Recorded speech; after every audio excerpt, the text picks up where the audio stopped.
What's up, guys? My name is Joel Ryder. I want to ask you to pause the video if you haven't opened up my visual aid yet. Go back underneath my video link. There's going to be a visual aid to help you follow along.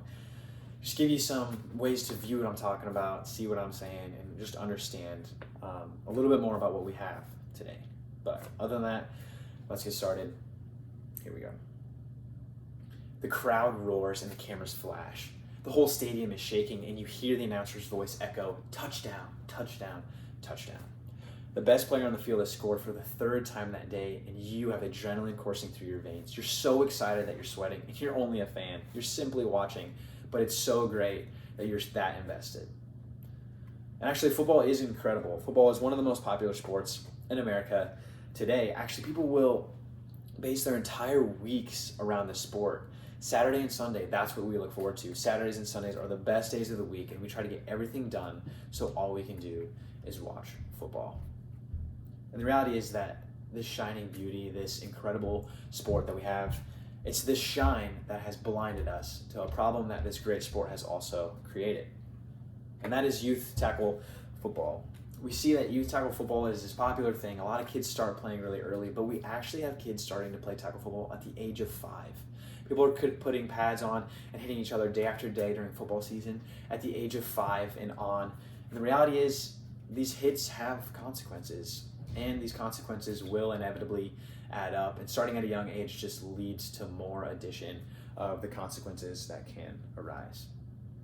Football is great, but it does have a lot of dangers. And in those dangers, there are solutions and different paths that can be taken, especially for youth-aged children. And the thing is it's time for us guys to take action right now.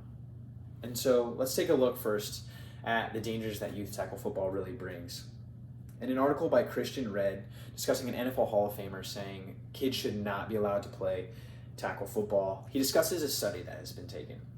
There are 4 teenagers who have sadly passed away, and it goes in an order of the first one is one day has had a collision with their head prior to them passing away. Then the second one is 2 days prior to them passing away. The third is 10 days prior to them passing away. And the final is 128 days. They had a head trauma collision prior to them passing away. And they do this study. They look at the brain to see any examples of CTE, which is a brain disease, essentially, of the brain breaking down. A protein called tau will build up, and it's toxic, and it'll essentially break down the brain.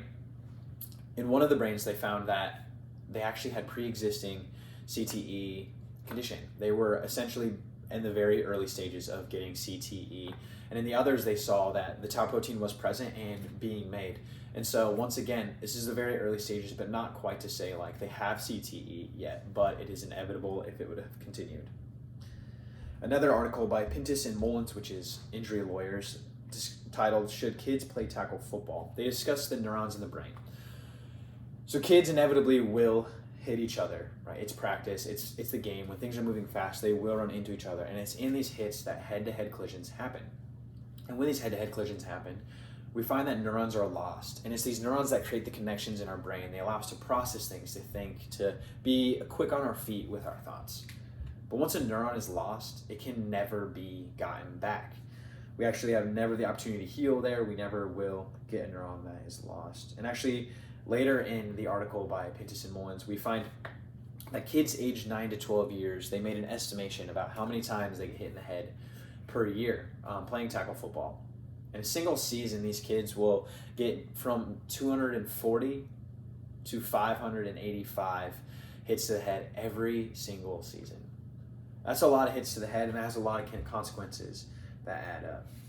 So what are some solutions? What are some paths that can be taken in order to solve this issue we have with our youth and with our youth tackle football?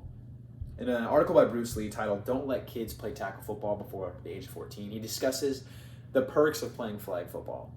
Flag football actually has the same drills, the same athletic component where you have to run, you have to catch, you have to throw, has the same strategy, and has the same teaching that helps them understand the game prior to high school. But the only difference is they don't have to hit each other every single day.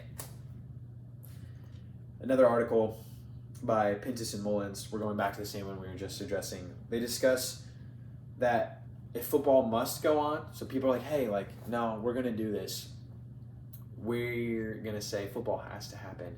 There's actually a suggestion that we stop having full contact practices, especially during the season. Kids are given everything they have in this one game a week, and hitting every day prior to that is an unnecessary thing that we're adding on to the head trauma after head trauma and just hit after hit. We don't need these full contact practices. Kids will be prepared. And actually, we need to eliminate those if we're going to be playing games. And that's the best way to help them. This is an unnecessary practice. You can still get what you want done. The last thing is football has been pretty smart. They've created a lot of safe ways to take care of their athletes. And that includes football dummies, which if you look at your picture, you can see a guy tackling one. But are essentially like full-sized, almost the size of a human, pads that you can teach your kids, your players, your athletes how to tackle. And this is safer, right? It's not a body-on-body. They're softer. It's also not head-to-head every time. And this way, we're actually teaching kids to learn how to have better technique prior to reaching high school, which will be safer in the long run that way as well. So what are some consequences to these situations? Let's take a step back and be like, oh, well, there's always a consequence to a solution. And let's look at the first one. First question. What if my kid doesn't play and he's not ready for high school? He's not ready for that level of hitting. He's going to get injured because he's never played football before. Well, Chris Nowinski is the CEO of Concussion Legacy Foundation, and he actually says there's literally no evidence that points to this. There's no evidence showing that kids who haven't hit before will be more injured when they get to high school. And this is actually a development of fear amongst the parents. We're going back to our Pintus and Mullins lawyers article. We also see that many people talk about teaching their kids how to tackle, and these lawyers address the fact that, oh, well, actually 44% of our youth tackle football coaches have not been taught how to properly tackle themselves. They don't have the information and the knowledge to teach these students, to teach these athletes, these young athletes, how to tackle and do things properly. And finally, the reality is injuries will still occur, right? It's a sport. People are moving quickly left and right. Things are likely to happen. But Dr. McCarthy from Do We Need to Take Tackling Out of Youth Football says our job is to get the youth to adulthood in the best shape possible. The point is not that, oh, football's bad. The point is I want my kid to be in the best shape possible once he gets to the high school stage. Which brings us to our conclusion and our call to action. Football is great. And as we've seen, there are many dangers, especially starting in a young age. And there are solutions to these dangers, multiple solutions, or just at least different pathways that can help bring the head-to-head contact down to a smaller amount each year. And there are not very many consequences to these solutions, not great consequences at least. And so, once again, maybe you played. Maybe you're listening to this, you're like, wow, I played when I was young, and I'm pretty bummed to hear this information because that means I've got something maybe wrong with my head, or maybe had too much trauma in my head that wasn't necessary. But maybe you're not, and you know someone who has, or for sure have seen someone play on Saturday or Sunday that has been in this situation, and you're like, well, what now? Like, I can't change anything for myself. What can I do for anybody else? But the reality is yeah, we can't go back, right? We love the sport, we played the sport, and it was great. But what we can do now is look towards the future to help the future up and coming generations, to help our own children have less trauma and a better overall brain and mindset and just situation in general. So let's step back into the stadium view that we started off with. And this time, view yourself as looking down on the field. And the person scoring is actually your son. He scores, and he smiles, and he waves at you.